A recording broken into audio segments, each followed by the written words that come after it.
नमस्कार, डिजिटल आदिवासी पोर्टलवर पुन्हा ॲपल स्वागत आहे. पाहूया आजच्या बातम्या.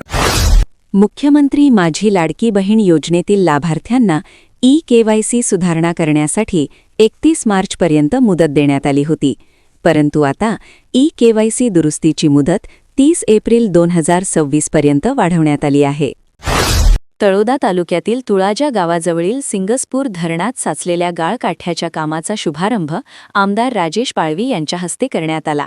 यावेळी त्यांनी धरणातील गाळ शेतकऱ्यांनी विनामूल्य आपल्या शेतात वापरावा असे आवाहन केले. घरी टीव्ही पाहण्यासाठी येणाऱ्या 13 वर्षीय बालिकेवर अत्याचार करणाऱ्या नराधामाला 20 वर्षाचा सश्रम कारावास व 20,000 रुपयांच्या दंडाची शिक्षा ठोठावण्यात आली आहे.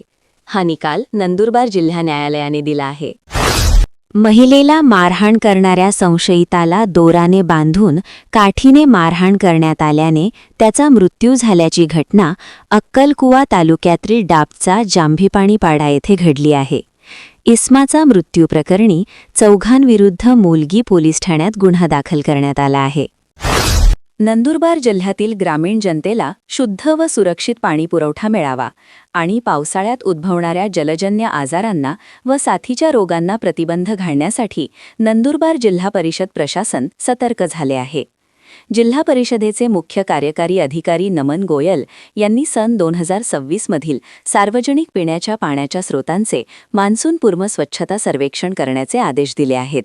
या मोहिमेअंतर्गत कामात हलगर्जी करणाऱ्या ग्रामपंचायतींना लाल कार्ड देऊन धोक्याचा इशारा दिला जाणार आहे.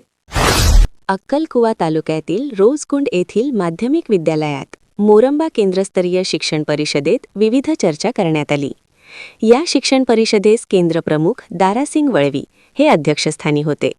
याप्रसंगी मोरंबाचे सरपंच जेहरसिंग वळवी, ग्राम विकास अधिकारी वनसिंग राऊत, ग्राम महसूल अधिकारी रोहित पाडवी, जिल्हा परिषद केंद्रशाळेचे मुख्याध्यापक हेमकांत मोरे, जिल्हा परिषद शाळा रतनबाराचे मुख्याध्यापक कैलास चव्हाण, रोजकुंड माध्यमिक शाळेचे शिक्षक कर्मचारी उपस्थित होते. किमान 7,500 रुपये पेन्शन व महागाई भत्ता मिळावा, पेन्शनर पती-पत्नीस मोफत उपचार व आरोग्य सुविधा मिळाव्यात, अशा मागणी EPS पेन्शनर संघटनेने केल्या आहेत. याबाबत निवासी उपजिल्हाधिकारी आशा सिंघवी यांना निवेदन देण्यात आले. मुंबई येथील नेहरू सायन्स सेंटर वर्ली या ठिकाणी वर्सेटाईल ओपन नॅशनल ॲबॅकस स्पर्धा पार पडली. या स्पर्धेत नंदुरबारच्या विद्यार्थ्यांसाठी उत्साह, आत्मविश्वास आणि सकारात्मक ऊर्जेने भरलेला अनुभव ठरला. स्पर्धेमध्ये मृदुल अकॅडमीच्या विद्यार्थ्यांनी उत्कृष्ट कामगिरी करत विजेतेपद पटकावले. या यशस्वीतांचा आमदार चंद्रकांत रघुवंशी यांनी स्मृतिचिन्ह देऊन सत्कार केला.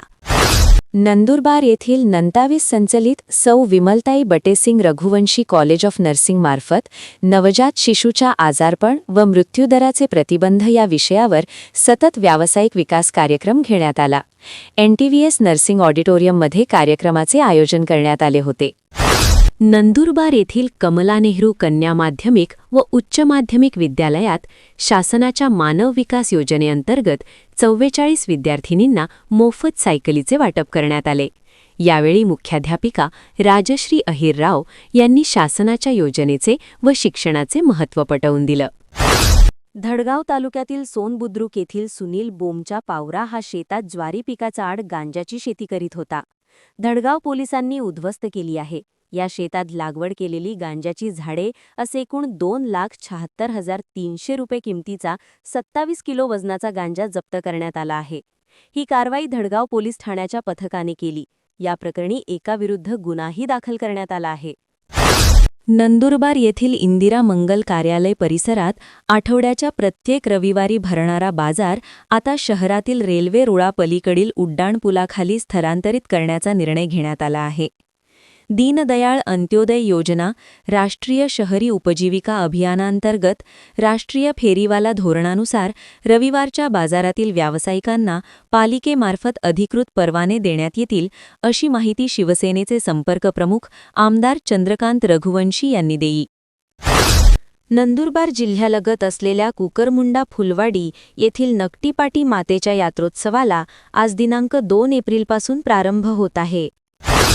फ्लॅट घेण्यासाठी माहेरून 50 लाख रुपये आणावेत या मागणीसाठी विवाहितेचा छळ करण्यात आला. या प्रकरणी पतीसह 10 जणांविरुद्ध नंदुरबार शहर पोलीस ठाण्यात गुन्हा दाखल करण्यात आला आहे. शहादा तालुक्यातील करणखेडा येथील आई चंडिका माता मंदिरात चैत्र पौर्णिमेनिमित्त भाविकांनी दर्शनासह नवस फेडण्यासाठी गर्दी केली. या ठिकाणी खानदेशासह नजीकच्या मध्य प्रदेश व गुजरात राज्यातून हजारो भाविक दाखल झाले. नंदुरबार येथील जिल्हा जंपरोप असोसिएशनच्या खेळाडूंनी महाराष्ट्र राज्याचे प्रतिनिधित्व करीत 22व्या राष्ट्रीय जंपरोप स्पर्धेत यशस्वी कामगिरी करून 10 सुवर्ण, 3 रौप्य व 6 कांस्य पदके मिळविली. नंदुरबार जिल्ह्यात यंदा गव्हाचे क्षेत्र सरासरीपेक्षा अधिक असतानाही अवकाळी पाऊस, विविध रोगांचा प्रादुर्भाव यामुळे सरासरी उत्पादन अवघे 70% आले आहे. बाजारात सध्या नवीन गव्हाची आवक सुरू झाली आहे. भाव देखील 2400 ते 3400 रुपये क्विंटल दरम्यान मिळत आहे. गव्हाचे उत्पादन कमी असल्याने भाव जास्त राहण्याची शक्यता वर्तविण्यात येत आहे. दरम्यान मार्च महिन्यात 2 वेळा झालेल्या अवकाळी पावसात जवळपास 300 हेक्टरपेक्षा जास्त क्षेत्रात गव्हाचे नुकसान झाले आहे. अशाच नवनवीन बातमीसाठी आपल्या यूट्यूब चॅनल डिजिटल आदिवासी पोर्टलला सबस्क्राईब करून घ्या.